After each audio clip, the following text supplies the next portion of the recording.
आइए हम आज की आराधना को आरंभ करें। पेंतीकोस्ट के पश्चात 14वां प्रभुवन है, उसके 18वें पाठ वचन और प्रार्थना के साथ हम परमेश्वर की आराधना करें। परमेश्वर आत्मा है और यह आवश्यक है कि उसका आराधना आत्मा और सच्चाई से उसकी आराधना करें।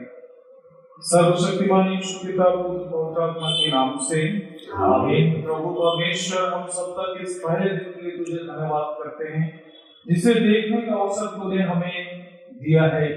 हम धन्यवाद करते हैं विपरीत परिस्थितियों के बावजूद भी हम सबों को इस ऑनलाइन आराधना के द्वारा से एक दूसरे से मिलाता है।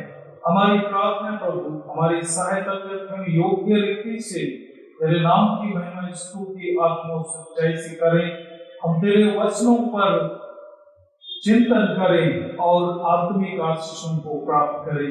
प्रभु परमेश्वर हमारी अगुवाई कर कि हम तेरे नाम की महिमा स्तुति आत्मा और सच्चाई से करें, हमारे प्रभु यीशु ख्रिस्त के द्वारा, आमीन। आइए हम प्रभु की महिमा करते हुए गीत गाएंगे। गीत नंबर 178, हिम नंबर 178, सर्वधन्य परमेश्वर सनातन अक्षय।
आओ सब प्यासे लोगों, पानी के पास आओ, और जिनके पास रुपया ना हो तुम भी आकर मोल लो और खाओ।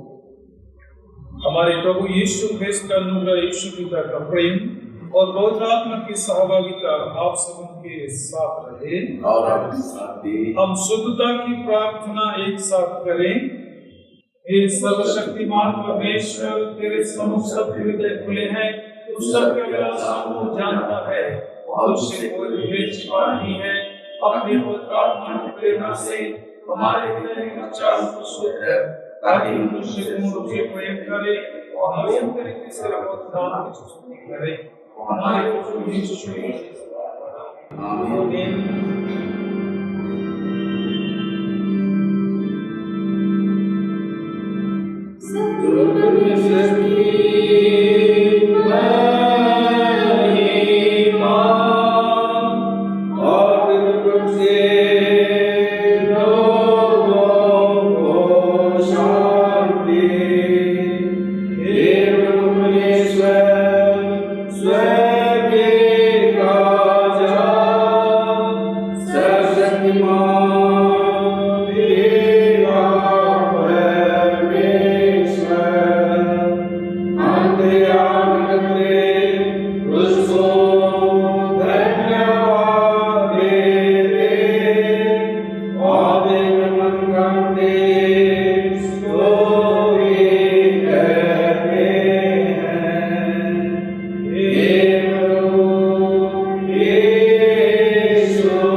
पेंतिकोस्ट के पश्चात 14वां प्रभुवार की प्रार्थना हम अर्पण करें।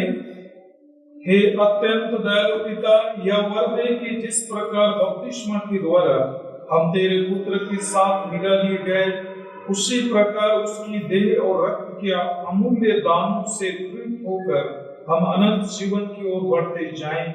उसी के द्वारा जो तेरे पवित्र आत्मा के साथ एक परमेश्वर अब और सदा जीता और राज्य करता है। आमीन। हम इस मरे के समय की प्रार्थना करें। हे सर्वशक्तिमान और दयावान परमेश्वर, तू जो जीवन और मृत्यु का प्रभु है, इस भयानक रोग और काल के समय हम नम्रता से तेरी ओर अपनी आंखें उठाते हैं और हमें बचाने की भरोसा रखते हुए तुझसे विनती करते हैं कि तू हमें इस संकट से छुड़ा, अपने लोगों को ऐसी स्वस्थ और शक्ति दे कि वे शांत और नम्र और धन्यवादी मन से तेरी सेवा करें। हमारे प्रभु यीशु ख्रिस्त के द्वारा। आमीन। हम प्रार्थना करें उनके लिए और विशेष रूप से जिनका पदाभिषेक होना है, डीकन और प्रेस्बिटर के पवित्र पद के लिए, उन सभी उम्मीदवारों और उनकी सब तैयारियों पर परमेश्वर की आशीष हो। हे सर्वशक्तिमान परमेश्वर, सब उत्तम पदार्थ के दाता, तूने अपने ईश्वरीय प्रबंध से अपनी कलीसिया में भिन्न भिन्न पद ठहराए हैं। हमारी विनम्र प्रार्थना है जितने उसमें किसी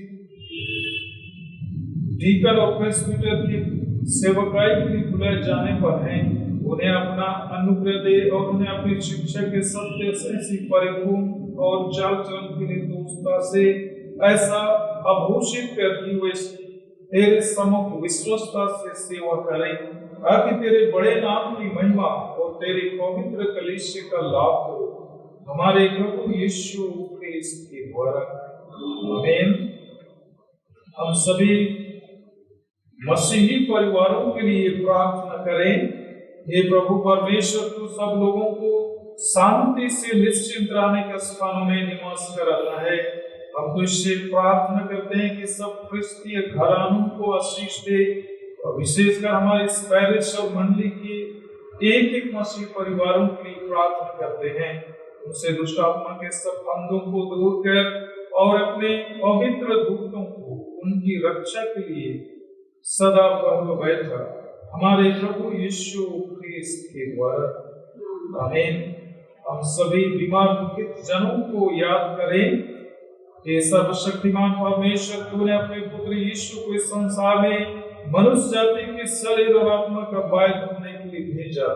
हमारी प्रार्थना हमारे ऊपरी जनों के लिए जो अपने शारीरिक, मानसिक, आत्मिक रूप से तकलीफों में हैं, जिनके लिए हमारी प्रार्थना चाही गई है, हमारी विनती प्रभु उन पर अपनी अनुग्रह दृष्टि कर और अपने समय अनुसार उन्हें चंगाई लाभ प्रदान कर। हमारी प्रार्थना है सबसे अधिक उनकी गुनाहों को क्षमा करके उन्हें आत्मिक चंगाई को दे, ताकि आत्मिक रूप से बलवंत होकर पीड़ा के समय और समस्या के समय में भी अपने विश्वास को थामे रहें, ताकि अपने विश्वास का प्रतिफल चंगाई के रूप में प्राप्त करें हमारे प्रभु यीशु ख्रिस्त के द्वारा। आमीन। सुसमाचार प्रसार के लिए प्रार्थना करें। हे प्रभु, तुमने हमें चिताया कि जिससे बहुत दिया गया उससे बहुत मांगा जाएगा। यह वर्दी के जो उपकार हमने बहुतायत से प्राप्त किया है, उसे हम जिनका इस उत्तम भाग में पड़ा है, एक साथ विनती, दान, उपवास और अन्य सब यथार्थ उपायों के द्वारा दूसरों को जो तुझसे आज्ञान है पहुंचाने का यत्न करें। और जैसे हम दूसरों की परिश्रम के फल की भागी हुए हैं, वैसे ही हम इस प्रकार परिश्रम करें और लोग उसके फल में भागी हो, ताकि तेरी इच्छा पूरी हो और सारी मनुष्य जाति प्राण पाए हमारे प्रभु यीशु ख्रिस्त के द्वारा। आमीन। हम भजन संहिता से पाठ के लिए खड़े हो जाएंगे। आज के लिए ठहराया हुआ भजन संहिता पाठ भजन संख्या 116, 1 से 2 और 6 से 9 और 12 से 15 तक, इससे बारी बारी से पढ़ेंगे। भजन संख्या 116, 1 से 2 और 6 से 9 और 12 से 15 तक। मैं प्रेम रखता हूँ इसलिए कि यहोवा ने मेरे गिड़गिड़ाने को सुना है। उसने जो मेरी ओर कान लगाया इसलिए मैं जीवन भर उसको पुकारा। यहोवा भोलों की रक्षा करता है। जब मैं बलहीन हो गया था, उसने मेरा उद्धार किया। हे मेरे प्राण, तू अपने विश्राम स्थान में लौट आ, क्योंकि यहोवा ने तेरा उपकार किया है। तूने तो मेरे प्राण को मृत्यु से, मेरी आँख को आंसू बहाने से और मेरे पांव को ठोकर खाने से बचाया है। मैं जीवित रहते हुए अपने यहोवा के सामने जानकर चला। यहोवा ने मेरे जितने उपकार किए हैं, उनका बदला मैं उसको क्या दूं? मैं उद्धार पूरा उठाकर यहोवा के सामने। मैं यहोवा के लिए अपनी मन्नतें सबों की दृष्टि में प्रकट रूप में उसकी सारी प्रजा के सामने पूरी करूंगा। यहोवा के भक्तों की दृष्टि उसकी दृष्टि में अनमोल है। सर्वशक्तिमान पिता की, पुत्र की और पवित्र आत्मा की महिमा हो, जैसे आदि थी और सदा बरकरार रहेगी। आमीन। इस मंडली बैठ जाएंगे, पहला पाठ सुनेंगे। पहला पाठ यशायाह भविष्यवक्ता की पुस्तक अध्याय 55, 1 से 7 तक। यशायाह भविष्यवक्ता की पुस्तक अध्याय 55, 1 से 7 तक। आहो सब प्यासे लोगों, पानी के पास आओ, और जिनके पास रुपया ना हो तुम भी आकर मोल लो और खाओ। दाख मधु और दूध बिन रुपये और बिना दाम ही आकर ले लो। जो भोजन वस्तु नहीं है उसके लिए तुम क्यों रुपया लगाते हो, और जिससे पेट नहीं भरता उसके लिए क्यों परिश्रम करते हो। मेरी ओर मन लगाकर सुनो, तब उत्तम वस्तु खाने पाओगे और चिकनी चिकनी वस्तु खाकर संतुष्ट हो जाओगे। कान लगाओ और मेरे पास आओ, सुनो, तब तुम जीवित रहोगे। और मैं तुम्हारे साथ सदा की वाचा बांधूंगा, अर्थात दाऊद पर की अटल करुणा की वाचा। सुनो, मैंने उसको राजा के लोगों के लिए साक्षी और प्रधान और आज्ञा देने वाला ठहराया है। सुन, तू ऐसी जाति को जिसे तू नहीं जानता बुलाएगा, और ऐसी जातियां जो तुझे नहीं जानती तेरे पास दौड़ी आएंगी। वे तेरे परमेश्वर यहोवा और इस्राएल के पवित्र के निमित्त यह करेगी, क्योंकि उसने तुझे शोभायमान किया है। जब तक यहोवा मिल सकता है तब तक उसकी खोज में रहो, जब तक वह निकट है तब तक उसे पुकारो। दुष्ट अपनी चाल चलन और अनर्थकारी अपने सोच विचार छोड़कर यहोवा ही की ओर फिरे। वह उस पर दया करेगा, वह हमारे परमेश्वर की ओर फिरे और वह पूरी रीति से उसको क्षमा करेगा। यह परमेश्वर का वचन है। परमेश्वर का धन्यवाद। दूसरा पाठ पत्री वचन से, रोमियो का नाम पौलुस की पत्री अध्याय 6 1 से 11 तक। रोमियो अध्याय 6 1 से 11 तक।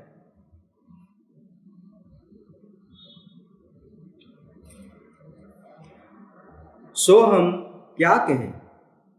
क्या हम पाप करते रहे कि अनुग्रह बहुत हो? कदापि नहीं। हम जब पाप के लिए मर गए तो फिर आगे को उसमें क्यों कर जीवन बिताए?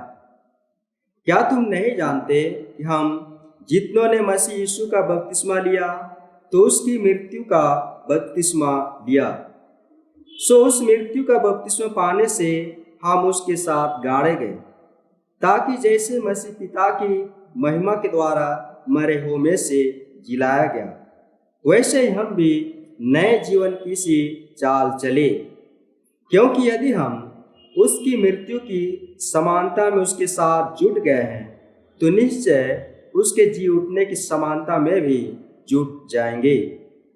क्योंकि हम जानते हैं हमारा पुराना मनुष्य उसके साथ क्रूस पर चढ़ाया गया, ताकि पाप का शरीर व्यर्थ हो जाए, ताकि हम आगे को पाप के दास्तों में ना रहे। क्योंकि जो मर गया वह पाप से छूटकर धर्मी ठहरा। सो यदि हम मसीह के साथ मर गए तो हमारा विश्वास यह है कि उसके साथ जिएंगे भी। क्योंकि यह जानते हैं कि मसीह मरे हुए में से जी उठकर फिर मरने का नहीं, उस पर फिर मृत्यु की प्रभुता नहीं होने की। क्योंकि वह तो मर गया तो पाप के लिए एक ही बार मर गया, परंतु जो जीवित है तो परमेश्वर के लिए जीवित है। ऐसे ही तुम भी अपने आप को पाप के लिए तो मरा, परंतु परमेश्वर के लिए मसीह यीशु में जीवित समझो। यह परमेश्वर का वचन है। परमेश्वर का धन्यवाद। हम सुसमाचार से पहले गीत गाएंगे। गीत नंबर 129, हिम नंबर 129, संसार का सबसे बड़ा बाइबल।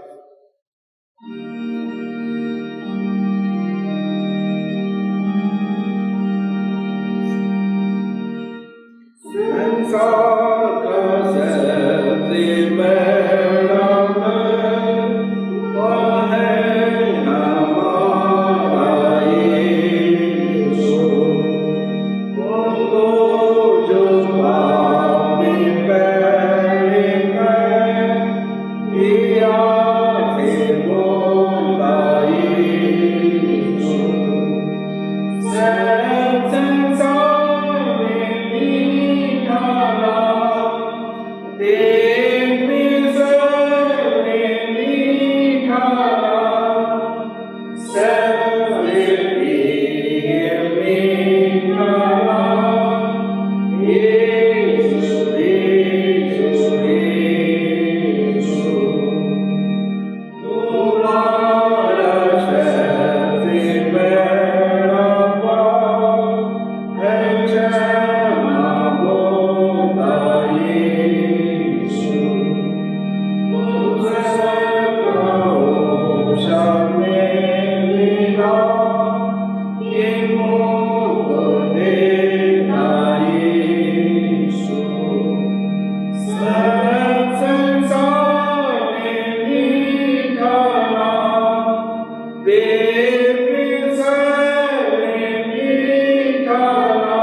प्रभु आप सबों के साथ रहे और आपके साथ भी।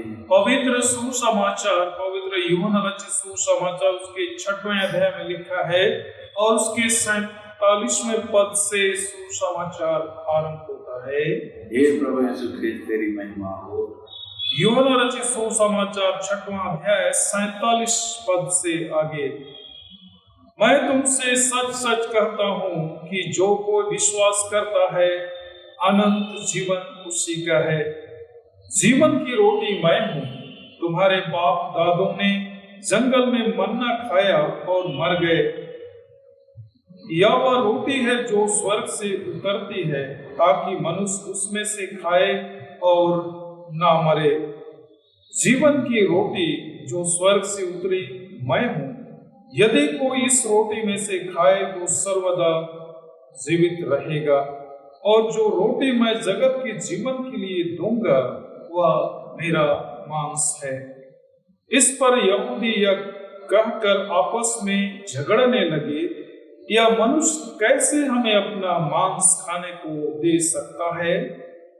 यीशु ने उनसे कहा, मैं तुमसे सच सच कहता हूं कि जब तक तुम मनुष्य के पुत्र का मांस न खाओ और उसका लहू न पियो, तुम में जीवन नहीं। जो मेरा मांस खाता और मेरा लहू पीता है, अनंत जीवन उसी का है, और मैं उसे अंतिम दिन फिर जिला उठाऊंगा। क्योंकि मेरा मांस वास्तव में खाने की वस्तु है और मेरा लहू वास्तव में पीने की वस्तु है। जो मेरा मांस खाता और मेरा लहू पीता है, वह मुझ में स्थिर बना रहता है और मैं उसमें। जैसा जीवित पिता ने मुझे भेजा और मैं पिता के कारण जीवित हूँ, वैसा ही वह भी जो मुझे खाएगा मेरे कारण जीवित रहेगा। यह प्रभु यीशु ख्रिस्त का सुसमाचार है। ये प्रभु यीशु ख्रिस्त है जिसको प्रिय हो। आइए हम प्रार्थना करें। हे सर्वशक्तिमान परमेश्वर, तेरे जीवित वचन के लिए हम धन्यवाद करते हैं, और इस समय हम तेरे वचन के उन गूढ़ बातों को जानना चाहते हैं। प्रभु, हमारी विनती है, वचन का प्रकाशन समझने में हमारी सहायता कर, ताकि हम समझकर उसे आत्मसात करें। रोकने हारी बातों को दूर करके हमें तेरे वचन पर ध्यान करने की आत्मा प्रदान कर, कि हम ध्यान के साथ तेरे वचनों को सुने और उसे आत्मसात करें, हमारे प्रभु यीशु ख्रिस्त के द्वारा। आमीन। आज के विषय पर मनन करने के लिए मैं आप सबों का हार्दिक स्वागत करता हूं। बीते सप्ताह हम लोग सुन रहे थे, प्रभु यीशु मसीह कह रहे हैं, जीवन की रोटी मैं हूं। आज हम उससे थोड़ा सा आगे बढ़ते हुए प्रभु यीशु मसीह ने अपनी स्मृति के लिए 2 सैक्रमेंटों को स्थापित किया है। उससे संबंधित महत्वपूर्ण बातों को हम जानने का प्रयास करें। परमेश्वर हर दिन हमें नई नई बातें सिखाते और बतलाते हैं। इसी के साथ महत्वपूर्ण घटनाओं के स्मरण के लिए धर्म विधियां भी परमेश्वर ने ही प्रदान किया है। तो इन बातों पर आज हम ध्यान करते हुए आज के विषय पर हम मनन करें कि वह क्यों हमारे लिए है। तो आज का हमारा विषय है बपतिस्मा और प्रभु की ब्यारी, अर्थात प्रभु भोज। तो आज के विषय से हम जानने का प्रयास करेंगे बाइबल में से कि बपतिस्मा प्रभु यीशु मसीह के अनुसार से क्या है और प्रभु ब्यारी क्या है। परमेश्वर ने ही इस्राएलियों को फसह पर्व मनाने की आज्ञा दी, और उसके अनुसार से ही इस्राएली लोग या यहूदी लोग फसह पर्व मनाते थे, या उस घटना को वे याद करते हैं कि 430 वर्ष तक वे मिस्र की बंधुआई में थे, और वहां से परमेश्वर ने निकाला, और उसको स्मरण करने के लिए ही फसह पर्व वे मनाते हैं, जिसे परमेश्वर यहोवा ने कहा कि इसे तुम पीढ़ी पीढ़ी तक मनाया करो। और उसमें जो घटना हुई थी कि निर्दोष 1 साल का मेमना को उनको बलिदान करके अपने घर के अलंगों पर लगाना था, ताकि उस चिन्ह को देखकर वे उस महामारी से बचें जिसमें से सभी मिस्री लोग मर गए। लेकिन उस रक्त की चिन्ह को देखकर परमेश्वर ने उनकी रक्षा की, उन्हें बचाया और वे सुरक्षित कनान देश के लिए निकल पड़ते हैं। और उसी के स्मरण के लिए फसह पर्व मनाया जाता है। बपतिस्मा और प्रभु की ब्यारी हमारे प्रभु यीशु ने ठहराया है। प्रभु यीशु ने अपने शिष्यों से कहा, आओ जाओ और सब जाति के लोगों को चेला बनाओ और उन्हें पिता, पुत्र और पवित्र आत्मा के नाम में या नाम से बपतिस्मा दो। आगे उन्होंने कहा कि उन्हें सब बातें मानना सिखाओ जो मैंने तुम्हें आज्ञा दी है। प्रभु की बियारी प्रभु यीशु के स्मरण के लिए है, जिसे स्वयं हमारे प्रभु यीशु ने स्थापित किया है। प्रभु यीशु मसीह बपतिस्मा के बारे में आज्ञा दिया और वैसा ही प्रभु यीशु मसीह के शिष्य बाद में करते गए और आज भी ऐसा होता है। और प्रभु यीशु मसीह अपने स्मरण के लिए प्रभु भोज को ठहराया कि हम उसमें शामिल होकर वो हमारे लिए मरा, हमारे लिए जी उठा, उस बात को स्मरण करें। जिस प्रकार इस्राएलियों के घर में मेमने के रक्त का चिन्ह को देखकर वह मृत्यु का दूत वहां से आगे बढ़ता है, उनकी सुरक्षा होती है, उसी तरह विश्वास के साथ जब हम प्रभु यीशु मसीह के देह और रक्त को ग्रहण करते हैं तो हम उद्धार के वारिस बनते हैं। वही हम इस विषय पर थोड़ी आगे विस्तृत रूप में जानने का प्रयास करें। हम लोग 2 विषय पर जानने का प्रयास कर रहे हैं, बपतिस्मा और प्रभु भोज। बपतिस्मा और प्रभु भोज हर विश्वासी को अपने आराध्य से जोड़ता है। हम प्रभु की आराधना करते हैं, ये धार्मिक विधि हमें यीशु मसीह के द्वारा से परमेश्वर से जोड़ता है। परंतु ये दोनों सैक्रामेंट आरंभ से आज तक सबसे अधिक कलीसिया में विवाद का विषय बना हुआ है। और इसलिए मेरे प्रियो, बहुत सावधानी से इस पर हमें मनन करने की आवश्यकता है और इसके मर्म को जानना है, ताकि हम विवादों में ना उलझे, वरन जो वास्तविकता है उसे आत्मसात करें। कई धर्म शिक्षक इन पवित्र साक्रामेंटों को अपना शस्त्र बना लिए। बहुत से धर्म शिक्षक इसको अपना हथियार बनाते हैं लोगों को अपने पक्ष में लाने के लिए। और सबसे अधिक अफसोस की बात तो यह है कि लोग वरन अच्छे विश्वासी बाइबल को पढ़े बगैर आंख मूंद कर ऐसे गुरुओं के पीछे भागे जाते हैं। प्रभु में मेरे प्रियो, परमेश्वर का वचन बाइबल हमारे पास है। प्रभु यीशु मसीह ने अपने श्रीमुख से इसके विषय में जो बातें कही है, जो आज वचन में लिपिबद्ध है, हम उससे बार बार पढ़ें और क्या यीशु मसीह ने कहा और आज क्या हो रहा है उसके अंतरों को हम जाने, ताकि हम भ्रमित ना हो जाए, वरन हम वास्तविकता को जाने और हम उस सैक्रामेंट में शामिल हों। मेरा मकसद किसी धर्म शिक्षक का आलोचना करना नहीं है, परंतु बाइबल वचन के आधार पर मेरा तर्क और मेरा विचार यह है। पहला, यीशु ने बपतिस्मा की विधि कैसा हो, प्रभु की बियारी कैसा हो, इस पर अधिक जोर नहीं दिया है। बाइबल में इस वचन को हम लोग पढ़ते हैं। दूसरी बात, क्षमा कैसे मिलेगा, उद्धार कैसे मिलेगी, कैसे हम परमेश्वर के राज के अधिकारी होंगे, ऐसे मूल्यवान शिक्षा देने के बजाय सिद्धांत की बातों में लोग हो गए हैं।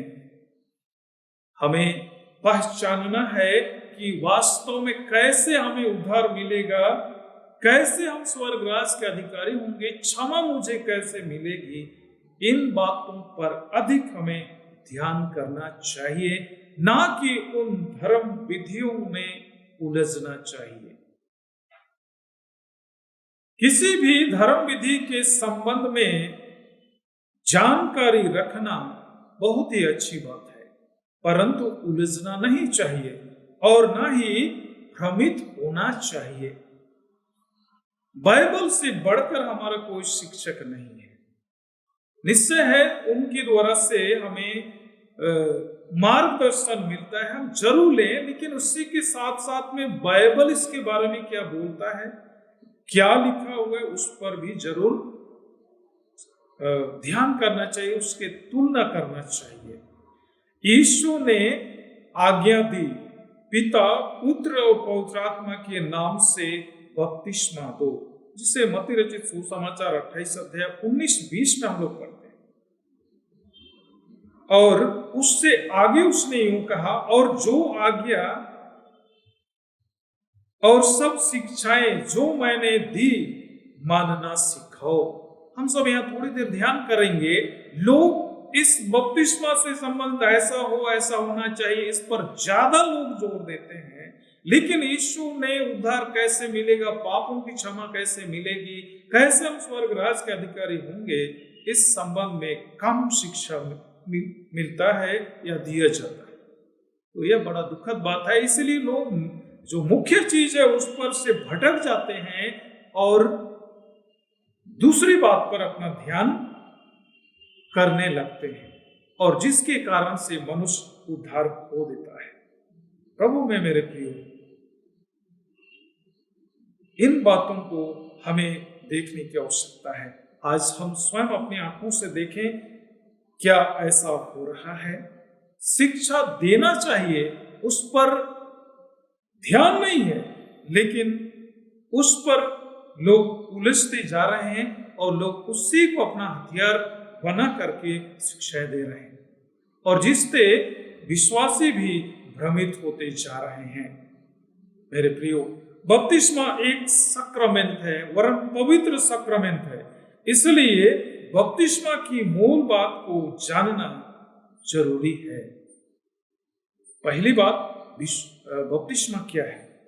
बपतिस्मा शब्द का अर्थ है डूबना या डुबाना। इसका मतलब क्या है?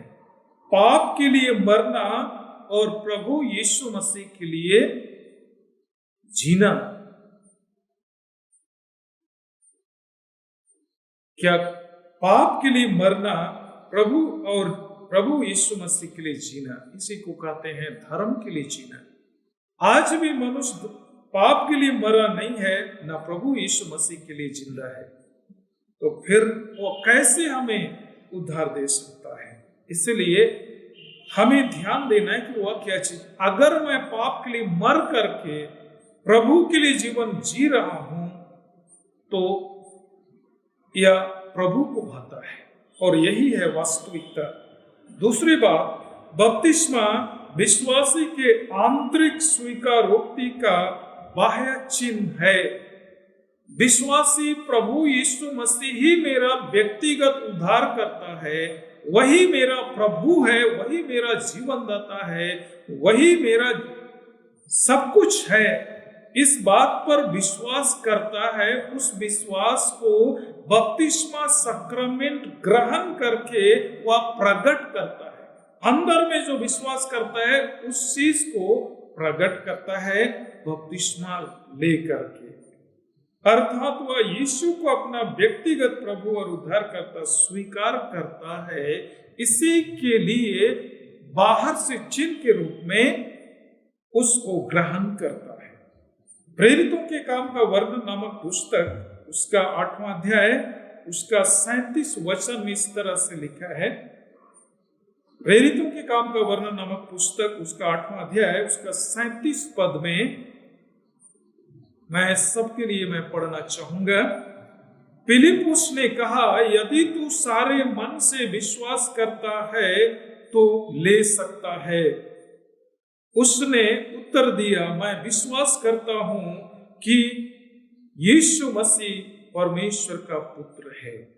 इसी स्वीकारोक्ति के प्रमाण के लिए बपतिस्मा रखा गया है और इसी को प्रभु यीशु मसीह ने कहा, जिसे हम लोग मरकुस रचित सुसमाचार 16 अध्याय उसके 16 पद में पढ़ते हैं कि जो विश्वास करे और बपतिस्मा ले उसी का उद्धार होगा, और जो विश्वास नहीं करेगा वह दोषी ठहराया जाएगा। अंदर में विश्वास कर रहा है उसी का प्रमाणीकरण है। परमेश्वर मन को देखता है। अगर आदमी विश्वास ना करके केवल उसमें शामिल होगा तो वह दिखावा भी होगा, और इसलिए हमें सावधान रहना चाहिए कि हम विश्वास कर रहे हैं क्या वास्तव में, क्योंकि परमेश्वर बाहरी चीज को नहीं, आंतरिक चीज को देखता है। तीसरी बात, बपतिस्मा यीशु की आज्ञा है।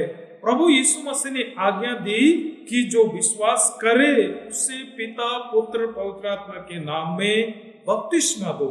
इसे मत्ती रचित सुसमाचार उसका 28 अध्याय 19 से आगे हम लोग पढ़ते हैं।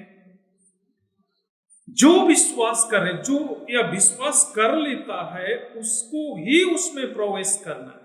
अगर विश्वास नहीं कर रहे, हम तो उसके मन को नहीं देखते हैं, इसलिए हमें स्पष्ट हो जाना चाहिए कि वह आदमी वास्तव में विश्वास करता है तो वह उसमें प्रवेश करे, क्योंकि परमेश्वर को कोई धोखा नहीं दे सकता है। चौथी बात, बपतिस्मा उद्धार का साधन नहीं है। प्रभु यीशु मसीह ने आज्ञा दी, जो विश्वास करे और बपतिस्मा ले उसी का उद्धार होगा, ऐसा है। लेकिन फिर भी बपतिस्मा उद्धार का साधन नहीं, विश्वास का सबूत चिन्ह है।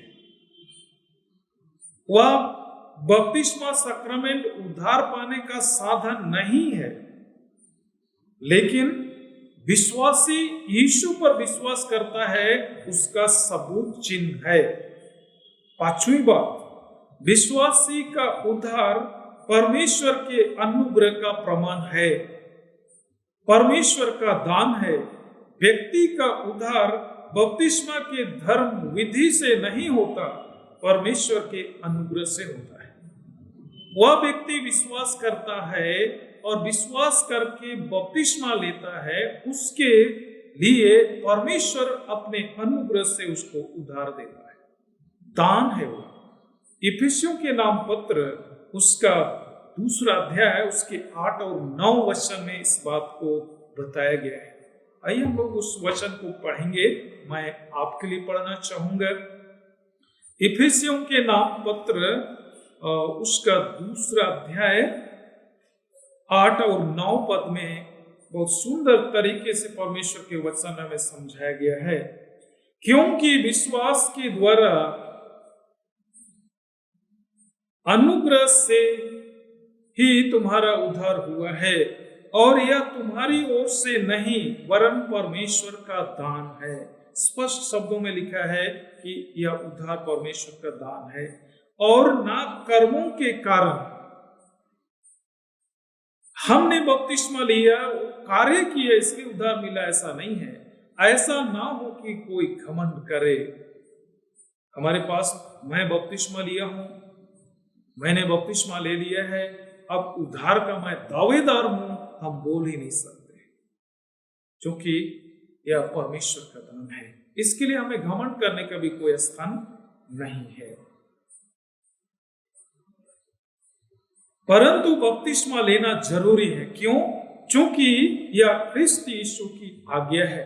मैं कहूंगा कि मैं यीशु पर विश्वास करता हूं, यीशु ही मेरा जीवन का प्रभु है, मेरा उद्धार करता है, लेकिन इस प्रकटीकरण के लिए हम बपतिस्मा सक्रमेंट को ग्रहण करना नहीं चाहते हैं, इसका मतलब हम पूर्ण रूप में विश्वास नहीं करते।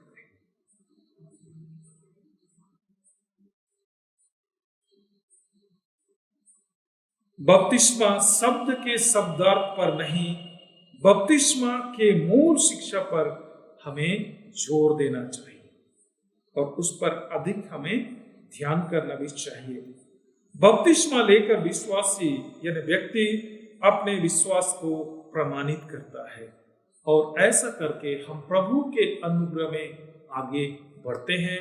इसलिए कैटेकिस्म में कहा जाता है विश्वास, बपतिस्मा और प्रभु भोज अनुग्रह का द्वार है। ये तो हम लोग बपतिस्मा से संबंधित संक्षिप्त बातें हमने सीख लिया है। अब हम दूसरी बात प्रभु की ब्यारी पर अपना ध्यान करेंगे। मुख्य धारा की कलीसियों में दृढ़ीकरण या कन्फर्मेशन की धर्म विधि है।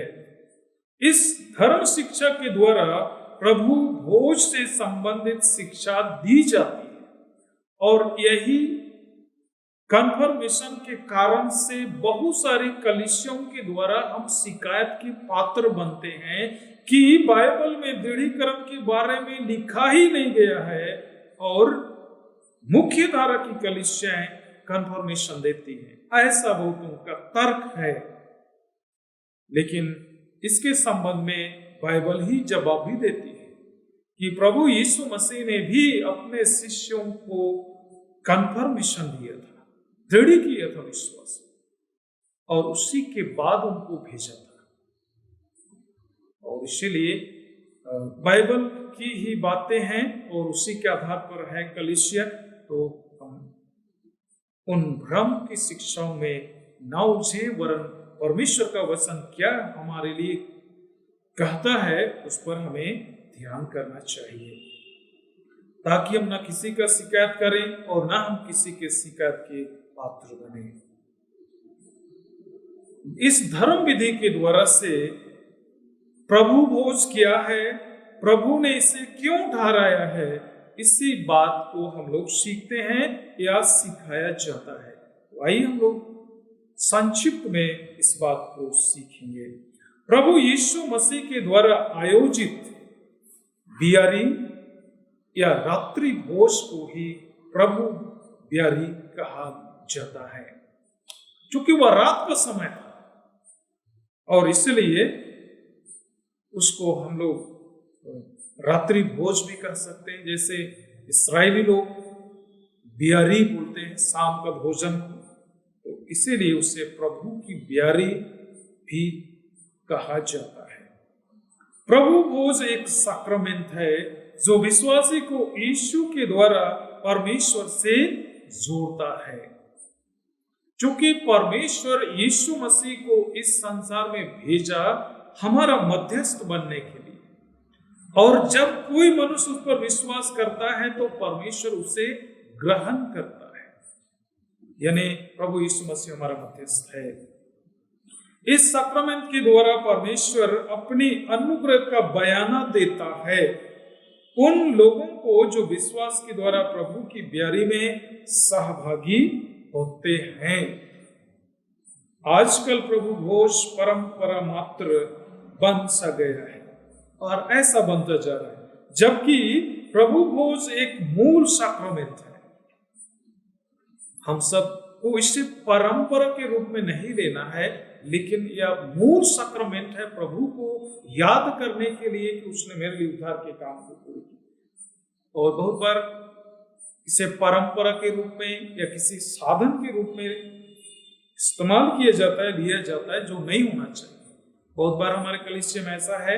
इसके मर्म को जाने इसीलिए ही यह आज्ञा है कि बिना कन्फर्मेशन लिए वह विवाह में प्रवेश ना करे, ऐसा हमें शिक्षा दिया गया है और ऐसा नियम हमारे पास है। इसलिए ऐसा है ताकि हम उसके मर्म को जाने, उसकी वास्तविकता को जाने कि वह कितने जरूरी है।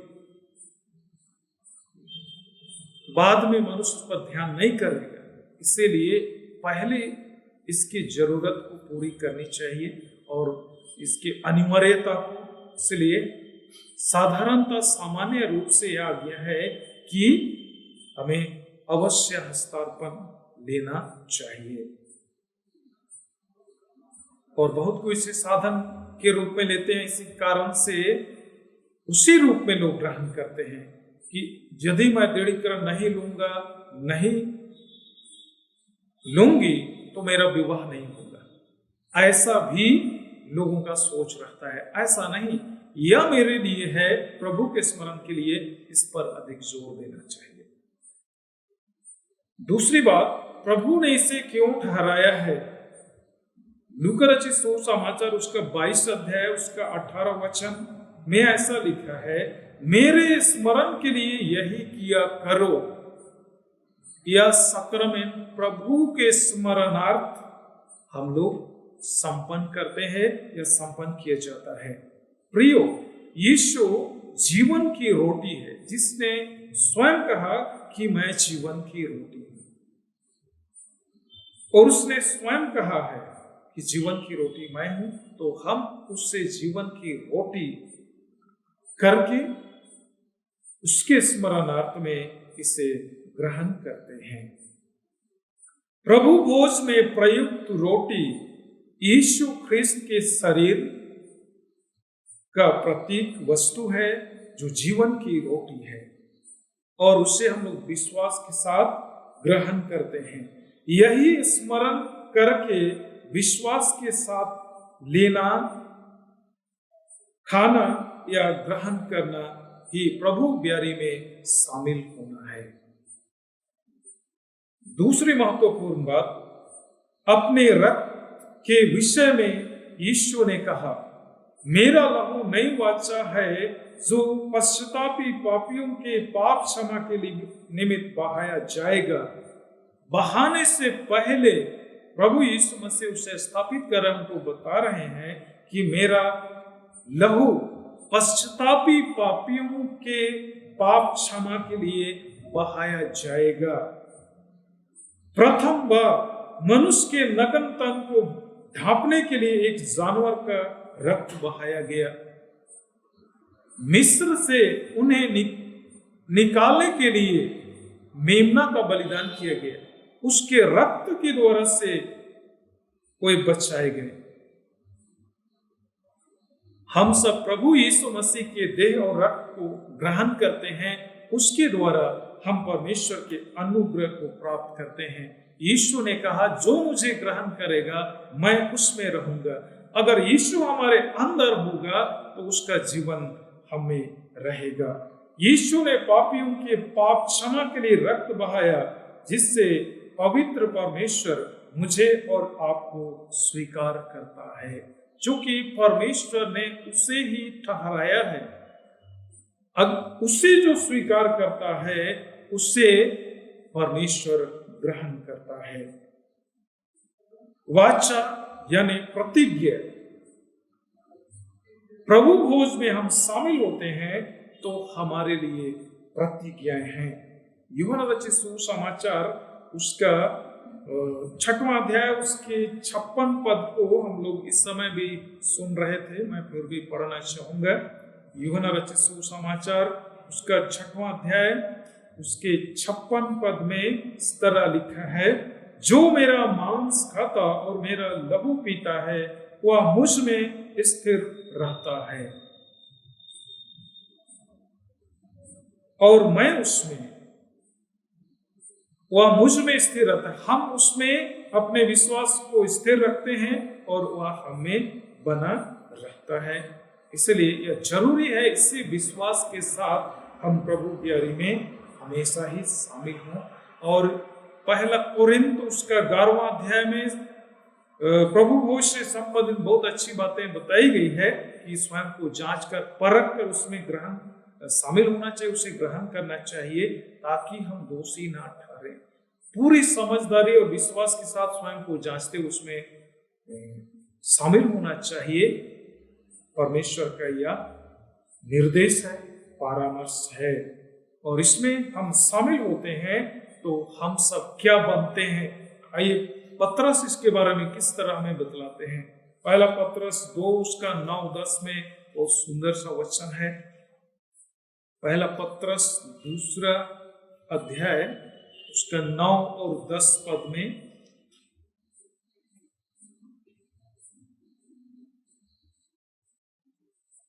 पर तुम एक चुना हुआ वंश और राजपदधारी याजकों का समाज और पवित्र लोग और परमेश्वर की निज प्रजा हो, इसलिए कि जिसने तुम्हें अंधकार में से अपनी अद्भुत ज्योति में बुलाया है उसके गुण प्रकट करो।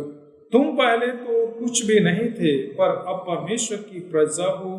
तुम पर दया नहीं हुई थी, पर अब तुम पर दया हुई है। परमेश्वर की दया हम पर हुई। उसने अपने बेटे को हमारे लिए दे दिया, जिसने हमारे लिए अपने आप को ही अर्पण कर दिया, और उसके स्मरण हमेशा हो। इसलिए ही उसने प्रभु भोज ठहराते हुए इन बातों को बताया कि मेरी स्मृति में ऐसा ही किया करो। मेरा शरीर जीवन की रोटी का प्रतीक है और मेरा रक्त जीवन जल का प्रतीक है। उससे विश्वास के साथ ग्रहण करो और अनंत जीवन का वारिस बनो। परमेश्वर हम सबों को आशीष प्रदान करे। हमने इन बातों को जाना है, इसलिए मैं अंततः इस बात को कहूंगा कि हम सब किसी उलझन या भ्रम में ना रहें, वरन बाइबल की शिक्षा जो है उस पर ही हम सब ध्यान करें। मैं भी दावा ये नहीं करता हूं कि मैं जो बोलूंगा वही अच्छा है, लेकिन बाइबल जो बोलती है उस पर ही हमें ध्यान करना है। परमेश्वर हम सबों को इस संबंध में और अधिक शिक्षा आत्मा के प्रकाशन से प्रदान करे कि हम सब भ्रमित ना हो, वरन वास्तविकता के साथ प्रभु में बने रहें। परमेश्वर हम सबों को आशीष प्रदान करे। प्रार्थना करें। सर्वशक्तिमान परमेश्वर पिता, हम धन्यवाद करते हैं, बार बार कई बार हमें तू मूल्यवान बातों को बतलाता है, फिर भी हम सब कई बार भ्रमित हो जाते हैं, विचलित हो जाते हैं। हमारे विनती प्रभु, हमारी सहायता कर कि हम किसी के सुनने से पहले हम तेरी सुने, ताकि हम भटके नहीं, भ्रमित ना हो। उन धर्म विधियों के बारे में जरूर जाने, लेकिन सबसे बढ़कर तूने क्या बतलाया है उस पर अधिक ध्यान करे। हमें ऐसा अगुवाई प्रदान करे। सभी सुनने वालों के लिए धन्यवाद करता हूँ। प्रभु परमेश्वर उन सबों को आत्मिक समझ से भरपूर कर कि वे समझदारी के साथ आगे बढ़ें, ताकि हर तेरे आशीषों को प्राप्त करें। उलझे नहीं, वरन दृढ़ता के साथ आगे बढ़ें। हमारे प्रभु यीशु क्रिस्त के द्वारा आमीन। आइए हम अपने विश्वास की घोषणा करें। प्रेरितों का विश्वास वचन हम एक साथ कहें। मैं सर्वशक्तिमान पिता, स्वर्ग और पृथ्वी के सृष्टिकर्ता परमेश्वर को विश्वास करता हूँ। मैं उसके इकलौते पुत्र हमारे प्रभु यीशु क्रिस्त को विश्वास करता हूँ। वह पवित्र आत्मा के सामने से गर्भ आया, हमारी गरीब जन्मा, उसने पाप के शास्त्र में दुख भोगा, वह क्रूस पर चढ़ाया गया, मारा और गाड़ा गया, और मृतकों के लोक में तीसरे दिन जी उठा। वह स्वर्ग पर चढ़ गया और पिता की दाहिनी ओर विराजमान है, और जीवितों और मृतकों को न्याय करने को फिर आएगा। वह पवित्र आत्मा पर कनिष्ठ पर संतों की संतति, पापों की क्षमा, एक के पुनरुत्थान, अनंत जीवन पर विश्वास। आमीन। अब हम समस्त मानव जाति के लिए प्रार्थना करें और अपनी प्रार्थनाओं को प्रभु यीशु क्रिस्त के निरंतर निवेदन के साथ साथ अर्पित करें। परम निवेदन की प्रार्थना के लिए हम सभी प्रार्थना मुद्रा में आइए प्रार्थना करें। हे पिता, हम प्रार्थना करते हैं समस्त संसार में न्याय शांति स्थापित हो और प्रत्येक व्यक्ति भरपूर जीवन प्राप्त करे। हे दयालु प्रभु, हमारी प्रार्थना सुन।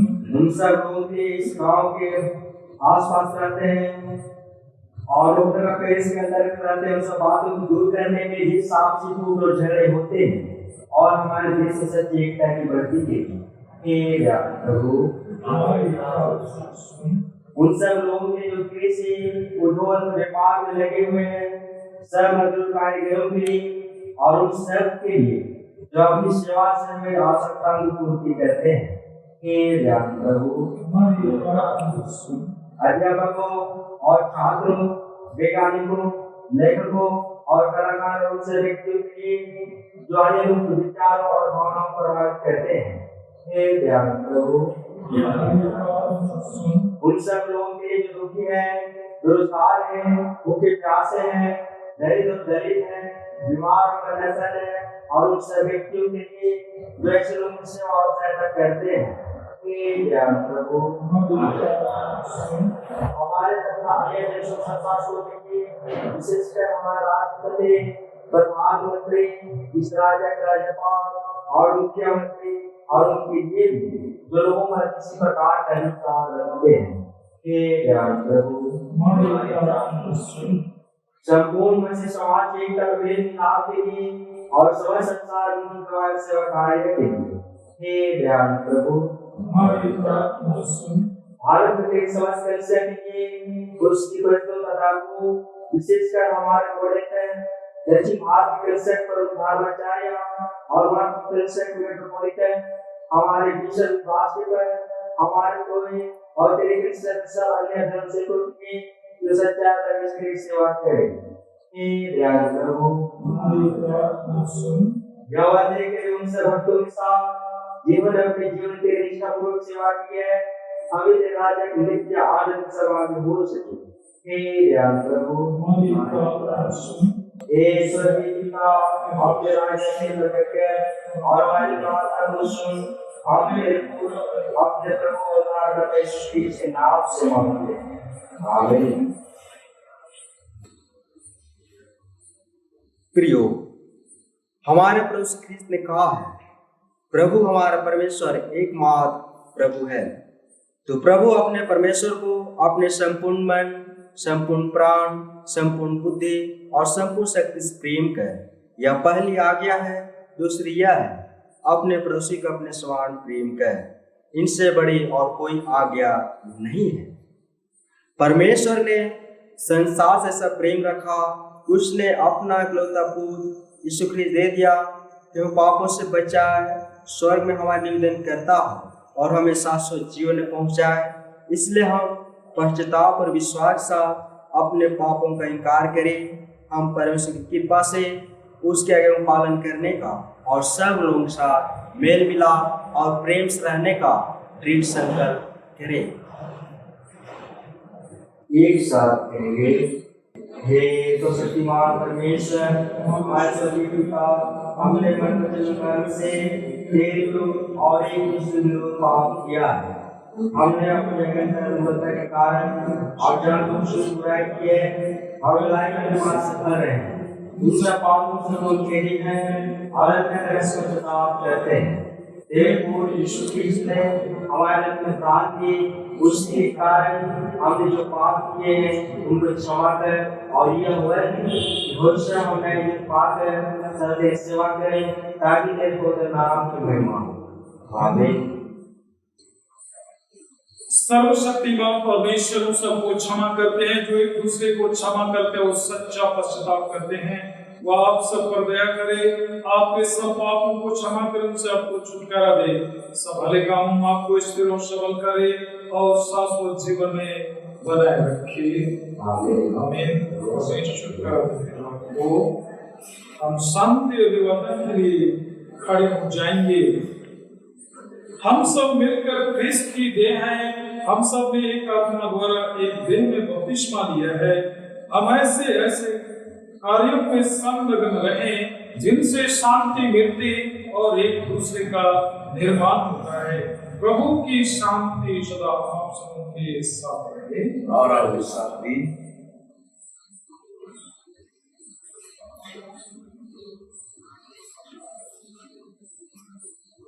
पवित्र श्रद्धा और भक्ति के साथ प्रभु को अपना भेंट अर्पित करते हुए गीत गाएंगे।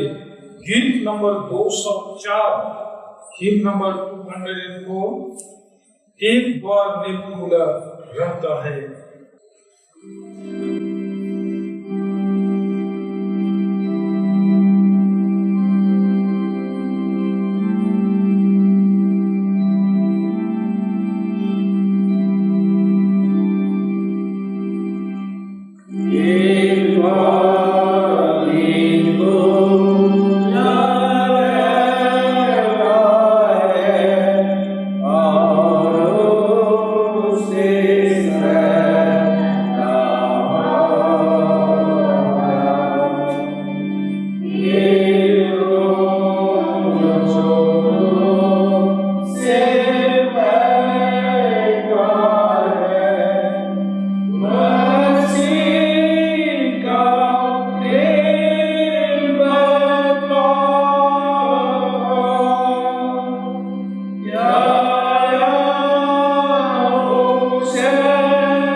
कृपया बैठ जाए, हम इस भेंट को प्रभु को अर्पण करें। समस्त आशीषों के दाता यहोवा परमेश्वर, हमने तुझी से प्राप्त किया है, तूने हमें दिया है और उसी में से इस समय हम यह भेंट तुझे अर्पण करते हैं। हमारे हाथ से इसे ग्रहण कर। हमारी विनती है उन सबों के लिए जो इस समय अपने दानों को अर्पण कर रहे हैं, प्रभु परमेश्वर उनके दानों को भी तू ग्रहण कर, अपनी पवित्र कलीसिया के काम में आने के लिए पवित्र कर। हमारी विनती है तुझे देने की खुशी और तत्परता हमें दे, ताकि हम देकर सदा तेरी महिमा करते रहें। परमेश्वर पिता, हमारे भेंट को ग्रहण करने और आशीष देने के लिए हम धन्यवाद करते हैं, हमारे प्रभु यीशु ख्रिस्त के द्वारा, आमीन। प्रार्थना करें। हे प्रभु परमेश्वर, हम धन्यवाद करते हैं आज के आराधना में तूने हमारी सहायता की है, वचनों को सुनने में हमारी मदद की है, हम धन्यवाद करते हैं। हे प्रभु, फिर भी हमसे यदि भूल चूक हो गई हो तो उसके लिए हम क्षमा चाहते हैं। हमारी विनती हमें क्षमा कर और अच्छी बातें जो तेरी शिक्षाएं हैं उन सबों पर ही ध्यान करने में सदा हमारी अगुवाई कर। प्रभु परमेश्वर, जब हम अपने घरों को वापस जाएंगे, हमारे साथ हो कि हम सकुशल अपने घरों को वापस लौटें, और दिन भर हम तेरे सुरक्षा में रहें और हमें अवसर दे कि पुनः हम धन्यवाद की भेंट के साथ तेरे सम्मुख आकर तेरी महिमा करें हमारे प्रभु यीशु ख्रिस्त के द्वारा। आमीन। परमेश्वर की शांति जो सारी समझ से सर्वथा परे है, परमेश्वर और उसके पुत्र हमारे प्रभु यीशु ख्रिस्त के ज्ञान और प्रेम में आप सबों के हृदय और विचारों को सुरक्षित रखे और सर्वशक्तिमान परमेश्वर पिता, पुत्र और पवित्र आत्मा की आशीष आप पर हो और सदा सर्वदा आप सबों के साथ बनी रहे।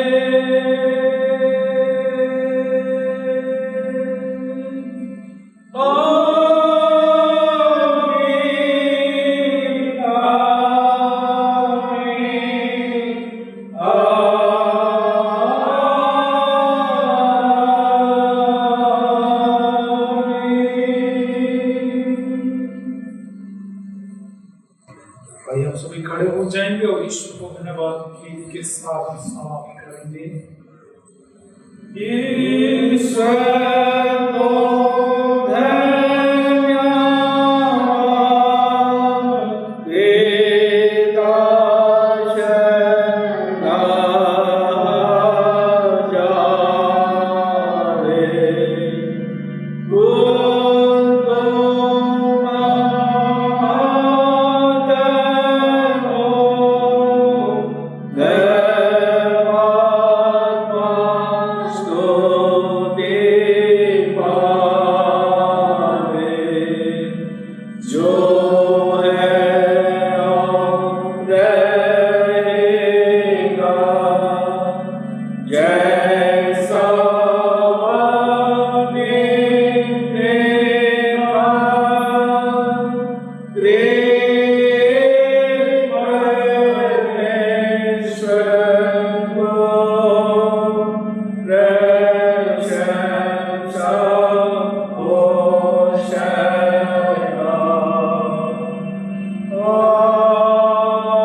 चला हम मुश्किल से विदा हों प्रभु के नाम से।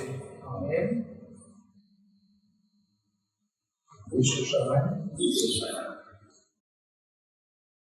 29/8/2021 सूचनाएं। पहला, आज दिनांक 29 अगस्त 2021 पेंतिकोस्ट पश्चात 14वां प्रभुवार है। दूसरा, लोहरदगा पैरिश एवं लोहरदगा केंद्रीय मंडली के सभी परिवार से विनती है कि असेसमेंट के लिए निर्धारित रकम हर माह मंडली कोषाध्यक्ष के पास आप अवश्य जमा करें। इसी के साथ मसीही भंडारीपन सोचा दान भी हर माह अलग करके पैरिश कोष में जमा करें ताकि पैरिश के कोई भी काम ना रुके। तीसरा, संत थॉमस चर्च लोहरदगा से ऑनलाइन आराधना नियमित रूप से चल रहा है। अवश्य जुड़े, प्रभु की सहभागिता में बने रहें, आत्मिक आहार और आत्मिक आशीष प्राप्त करें। धन्यवाद। 2 जोड़े का विवाह पुकार है।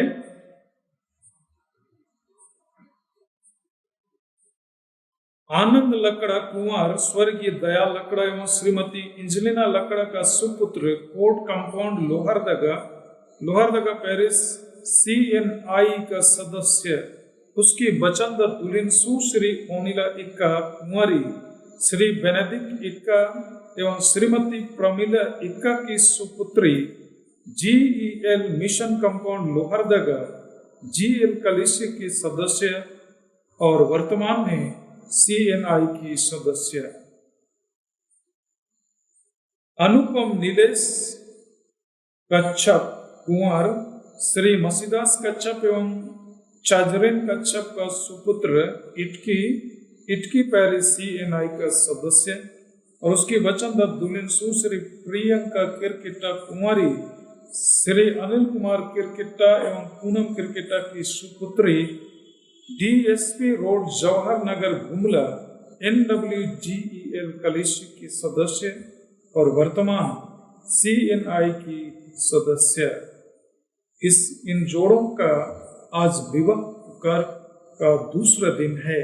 आप में से कोई यदि ये विवाह में ना जोड़े जाए, ऐसा कुछ उचित कारण जानते हो तो विवाह से पहले इसकी सूचना अवश्य देंगे, अन्यथा हमेशा के लिए चुप रहना अच्छा है।